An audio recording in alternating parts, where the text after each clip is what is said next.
Hey everyone, and welcome back to the channel. And in today's video I want to talk to you guys a little bit about the wah pedal and a few uses, at least in the way that I use the wah pedal, that's a little different I think to the way that it's normally used in rock songs and things like that. It's really a great pedal. It's really dynamic. It does a lot of great things, and I think a few things at least that I might show today might be a little different than I think the way the average person maybe uses the wah pedal. I'm going to cite a few examples specifically of some people I think who've really used it in a unique way in music in general, and maybe some ways to help improve the way you use the wah pedal in some of your songs and stuff. At least these are just my thoughts on it. Let me know in the comments, of course, if you agree or disagree on these uses of it. But I have three ways, to me at least, that's different than the average sort of 60s groove with the wah pedal. Now, the average use of the wah pedal throughout most of history is kind of the same, and it's always kind of this feel.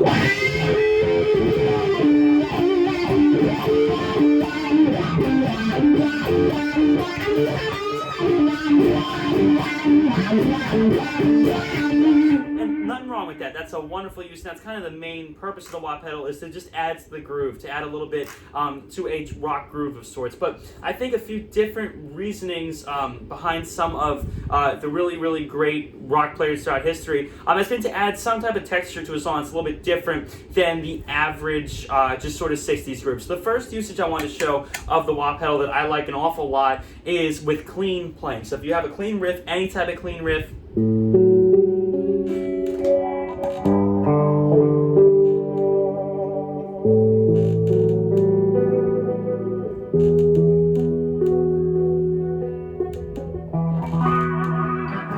any type of clean riff sounds wonderful with this. Adds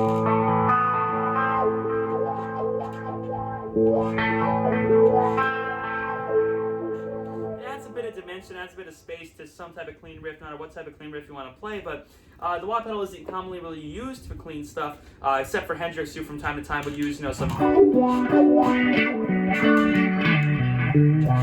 He'd love to do stuff like that, and that's kind of a Jimi Hendrix kind of staple. But I don't find a lot of people use the wah pedal for clean riffs, but someone who does an awful lot is Buckethead, who's one of my favorite guitar players ever, and he loves to use the wah pedal for a lot of clean stuff, and it just sounds great. The second use to me is sort of a Brian May style usage of it, and this is probably the least common, but he does something really intelligent with his wah pedal, and it took me many years of listening to Queen to notice the way he does this, but he uses the wah pedal to accent the top notes on a lot of his phrases. So let's say we're improvising. Let's say we do a Killer Queen style solo, something like this.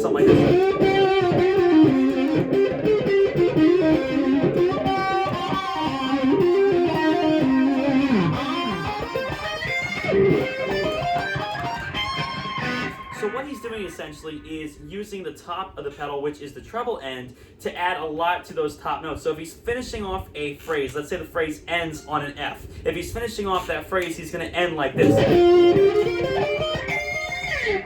He'll hit that treble right at the end. He'll work the pedal up with the phrase, which is just so awesome. It's really effective, and again, it's a little bit more calculated than the average use of the pedal. I know I never used to play like that, but after listening to Brian May, it's really cool the way he does this stuff.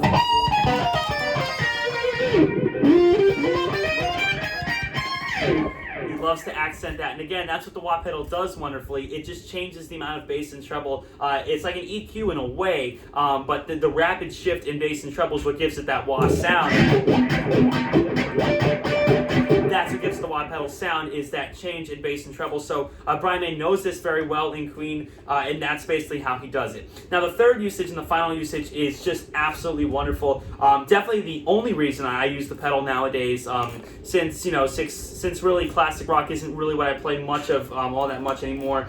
One of the best uses of the pedal, I think, is a Buckethead style usage of it, and what he does is he uses it for punchiness, and this is something that Prince does wonderfully well for a pop musician especially. Let's say we're doing Let's Go Crazy, let's say, which is, in the style of Let's Go Crazy, let's say a F sharp minor riff like Prince. We'll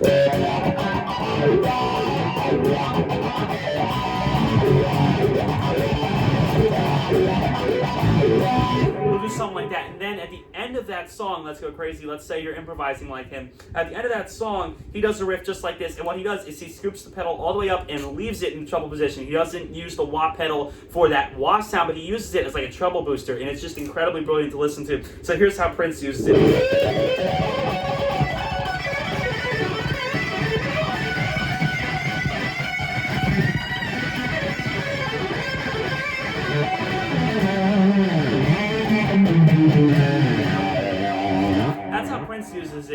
makes Prince different in this usage is he leaves it all the way at the top with this really heavy treble sound. He loves to leave it in that top treble position. So when he does a lot of his solos, he'll leave it all the way at the top, and it just really, really bites. It's an extra bit of attack, and for a pop musician especially, it's really, really heavy stuff. Loves to do that, and it just sounds awesome. And Buckethead does the same type of thing in his song Soothsayer, if you listen to it. I don't know whether or not he uses a wah in the studio recording. It could be either a double, or maybe he uses it just in a few lives, but I've definitely heard him use the wah with this song, and it just sounds incredible. So what he'll do is he'll use it for punchiness, and only punchiness on his riffs. So he'll do a regular riff.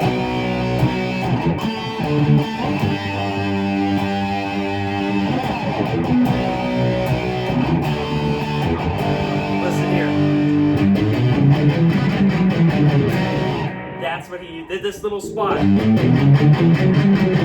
Just like Prince, he leaves it in the treble position because he's only using it for the purpose of punch and attack. He's not using it for really like a dynamic sound. He's using it just to get an incredible amount of treble for a brief period of time. And that's pretty much the way he always does it. He'll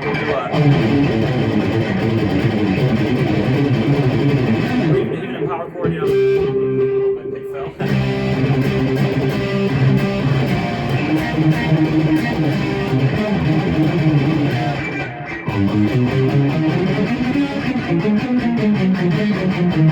Just incredibly punchy. It's really amazing, and again, that's kind of usage of the wah pedal that normally you would settle with an EQ. Because let's say I turn the pedal off. If I turn it off here, my foot, and that's kind of hard to do where I'm sitting now, but if I turn it off my foot and I crank the treble all the way to the top, you get a similar effect.